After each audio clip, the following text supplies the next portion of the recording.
Hello students, welcome two equations IAS. आज हम discuss करेंगे केशवानंद भारती केस।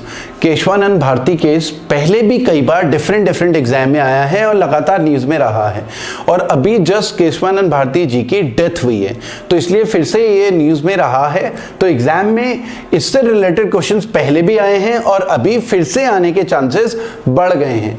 तो हम समझ लेते हैं केशवानंद भारती केस क्या था। Kesavananda Bharati case basically Kesavananda Bharati versus state of Kerala case था। State of Kerala case, state of Kerala case 1973 का ये एक केस था, और ये बहुत इंपॉर्टेंट जजमेंट था सुप्रीम कोर्ट का। तो सुप्रीम कोर्ट में ये केस चला था, Kesavananda Bharati versus state of Kerala. अब ये केस कैसे स्टार्ट हुआ, तो समझ लेते हैं कि केरला में लैंड रिफॉर्म्स हुए थे 1969 में। 1969 में लैंड रिफॉर्म्स। अब देखिए लैंड रिफॉर्म्स क्यों हुए थे वो समझ लेते हैं। देखिए 1947 इंडिपेंडेंस के बाद से ही, क्योंकि यहाँ पर इंडिया में जमींदारी सिस्टम हुआ करता था, तो बहुत सारे लोगों के पास बहुत सारी जमीन थी और कुछ लोगों के पास बिल्कुल भी जमीन नहीं थी। तो एक तो इक्वालिटी सोसाइटी में होना चाहिए, क्योंकि हमारा कॉन्स्टिट्यूशन जो है सोशलिस्ट टाइप का हमारा कॉन्स्टिट्यूशन रहा है, जिसमें एक सोशलिस्ट वर्ड यूज हुआ है, तो उसका मतलब होता है equal distribution of material resources. ठीक है, तो equal distribution of material resources का मतलब है हर किसी के पास वेल्थ हो, पैसा हो, प्रॉपर्टी हो, जमीन हो, सब इक्वल डिस्ट्रीब्यूट होना चाहिए इंडिया में। तो जमींदारी सिस्टम रहा, तो जमींदारी सिस्टम की वजह से कुछ जमींदार या कुछ लोग ऐसे थे जिनके पास बहुत ज्यादा जमीन थी, और कुछ लोग ऐसे थे जिनके पास जमीन नहीं थी। तो केरला में लैंड रिफॉर्म्स पास हुए, अलग अलग स्टेट में लैंड रिफॉर्म्स एक्ट पास हुए। तो ये एक एक्ट आया था 1969 का, जिसमें केरला की सरकार अलग अलग लोगों से उनकी जमीनें ले रही थी। ठीक है, मतलब सरकार के कंट्रोल में जमीनें आ रही थी। अब केशवानंद भारती कौन थे? ये केरला में एक मठ था, रिलीजियस मठ, तो उस मठ के मठाधीश थे केशवानंद भारती। अब मठ जो था मठाधीश थे, तो उनके फॉलोअर्स भी बहुत सारे थे, जैसे आश्रम होता है उसी टाइप से, और उनकी बहुत जमीन थी। तो मठ की या केशवानंद भारती जो मठाधीश थे, इनकी बहुत सारी जमीन केरला की सरकार अपने कंट्रोल में ले रही थी। अब हुआ क्या, केशवानंद भारती जो है इन्होंने चैलेंज करा लैंड रिफॉर्म्स एक्ट को। उन्होंने क्या चैलेंज करा? एक तो राइट टू प्रॉपर्टी उस समय फंडामेंटल राइट हुआ करता था। एक तो केशवानंद भारती ने बोला कि मेरा आर्टिकल 26 वो वायलेट हो रहा है। देखिए आपको ये समझना पड़ेगा, हमारे फंडामेंटल राइट आर्टिकल 25 ये रिलीजियस फंडामेंटल राइट हैं, ये इंडिविजुअल फ्रीडम की बात करते हैं रिलीजन के मामले में, इंडिविजुअल फ्रीडम, और ये ग्रुप फ्रीडम की बात करता है रिलीजन के मामले की अगर हम बात करें। ठीक है, रिलीजियस राइट्स जो होते हैं, ठीक है, हमें पूजा करने का अधिकार है इंडिविजुअल को, तो आर्टिकल 25।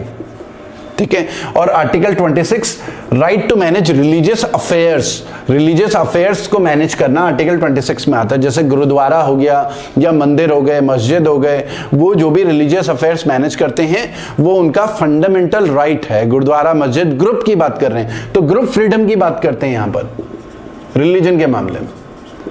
और आर्टिकल 25 हमारा इंडिविजुअल फ्रीडम। तो क्योंकि जो मठाधीश थे, जैसे गुरुद्वारा हो गया या मस्जिद हो गए, ठीक है, या मंदिर हो गए, तो यहां पर मठ एक तरीके से एक ग्रुप हो गया।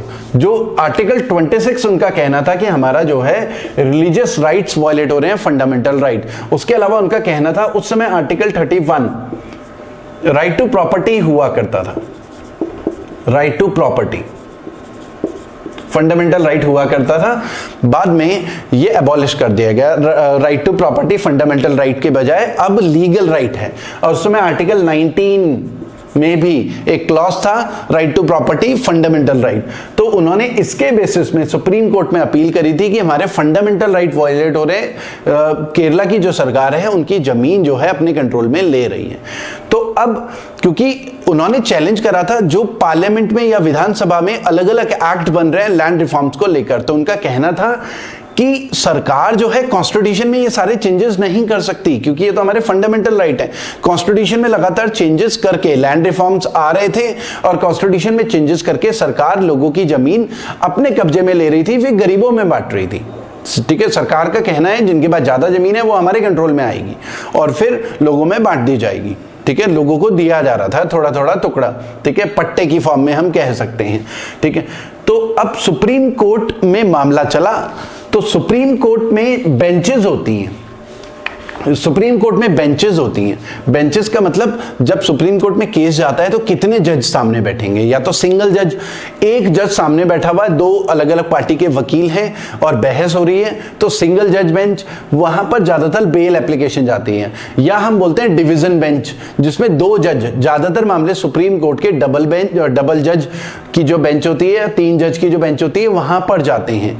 ठीक है, तो डिवीजन बेंच होती है जब 2 जज बैठते हैं, जो सीनियर एडवोकेट होता है, जो सीनियर जज होता है, उनका verdict in case of conflict, अगर एक जज किसी एक पार्टी के फेवर में वर्डिक्ट दे रहा है, दूसरा जज दूसरे के फेवर में वर्डिक्ट दे रहा है, तो ओवरऑल वर्डिक्ट जो सीनियर जज होता है उसकी चलती है। ठीक है, 3 जज में मेजॉरिटी चलती है 2-1। ठीक है, 2 जिसके फेवर में होगा वही वर्डिक्ट माना जाएगा। कॉन्स्टिट्यूशनल बेंच होती है, कम से कम 5 जज बैठे हुए हों। जब भी कॉन्स्टिट्यूशन के इंटरप्रिटेशन से जुड़ा हुआ मामला होता है तो कम से कम 5 जज बैठते हैं। तो कॉन्स्टिट्यूशनल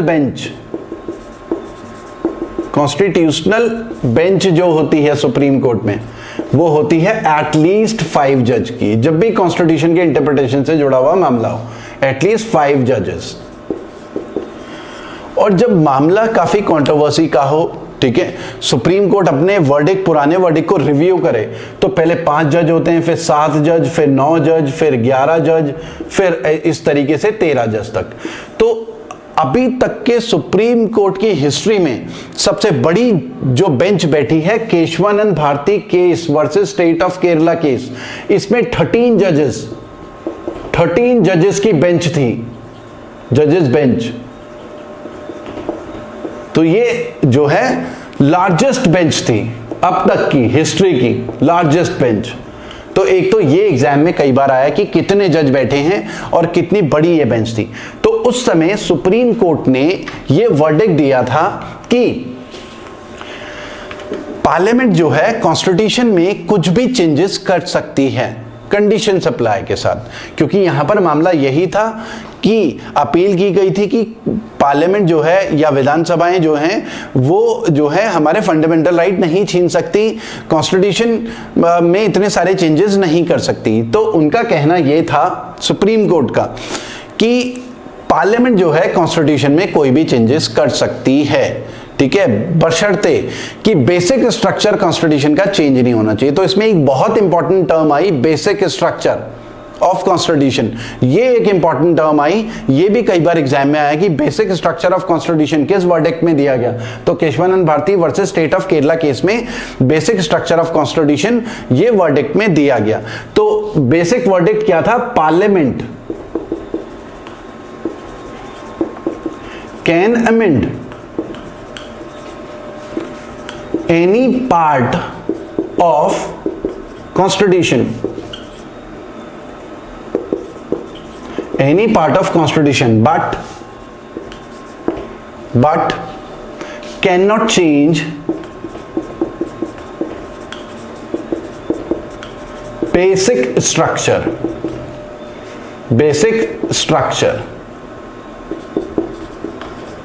of constitution।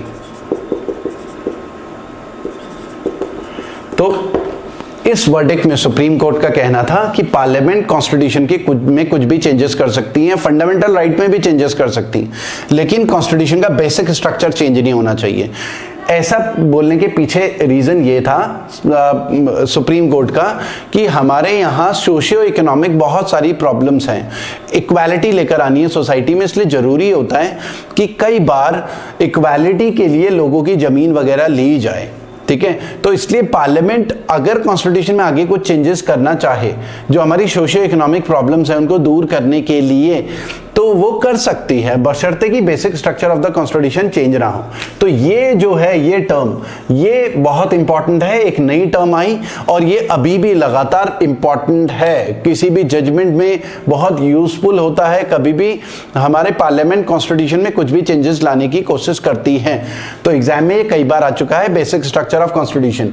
और ये जो वर्डिक्ट था ये कितने से पास हुआ? 13 जज थे। तो क्या 13 के 13 जज ने इसके फेवर में बात बोली थी? तो 13 के 13 जज ने नहीं बोली थी, ये 7-6 से पास हुआ था। 7 जज फेवर में थे और 6 जज अगेंस्ट थे।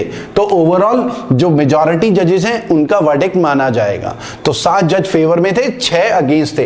तो ये भी इंपॉर्टेंट है कि 7-6 से ये वर्डिक्ट पास हुआ था। और उस समय सुप्रीम कोर्ट ने बेसिक स्ट्रक्चर ऑफ कॉन्स्टिट्यूशन को डिफाइन नहीं करा था ज्यादा। आगे आने वाले सुप्रीम कोर्ट के वर्डिक्ट में बेसिक स्ट्रक्चर ऑफ कॉन्स्टिट्यूशन लगातार डिफाइन होता चला गया। जैसे रूल ऑफ लॉ, ये चेंज नहीं होना चाहिए, रूल ऑफ लॉ, ठीक है। पार्लियामेंट्री सिस्टम, जैसे यूएस में प्रेसिडेंशियल सिस्टम है ना, हमारे यहाँ पार्लियामेंट्री सिस्टम है। तो पार्लियामेंट अगर चाहे भी तो कॉन्स्टिट्यूशन में चेंजेस करके हमारे यहाँ का जो प्रेसिडेंशियल सिस्टम में कन्वर्ट नहीं कर सकती, क्योंकि वो बेसिक स्ट्रक्चर में आता है। सुप्रीम कोर्ट के जो पुराने वर्डिक्ट है उसका वायलेशन होगा, ठीक है। तो पार्लियामेंट्री सिस्टम में चेंज नहीं कर सकती, ठीक है। Socialist, free and fair election, fair election, ठीक है। लिबर्टी। तो ऐसे ऐसे बहुत सारी चीजें हैं जो कि धीरे धीरे करके बेसिक स्ट्रक्चर ऑफ कॉन्स्टिट्यूशन में ऐड होती चली गई। तो ये जो है 1973 का जो वर्डिक्ट है, Kesavananda Bharati versus state of Kerala case, ये एक बहुत इंपॉर्टेंट जजमेंट है सुप्रीम कोर्ट का, जो अलग अलग एग्जाम में आया है। अभी भी ये कोर्ट होता है, अलग अलग सुप्रीम कोर्ट के जो भी वर्डिक्ट है या जो भी केसेस होते हैं वहां पर अभी भी कोर्ट किया जाता है। तो रिसेंटली केशवानंद भारती जी की डेथ हुई है, तो इसलिए ये और ज्यादा न्यूज में आया है और एग्जाम में इससे रिलेटेड क्वेश्चंस आने के काफी ज्यादा चांसेस हैं। आपको बेसिक स्ट्रक्चर ऑफ कॉन्स्टिट्यूशन पता होना चाहिए। और ये Kesavananda Bharati versus state of Kerala था 1973 और लार्जेस्ट बेंच थी सुप्रीम कोर्ट की, 13 जजेस इसमें बैठे थे। तो आज के लिए इतना ही करते हैं स्टूडेंट्स। Thank you.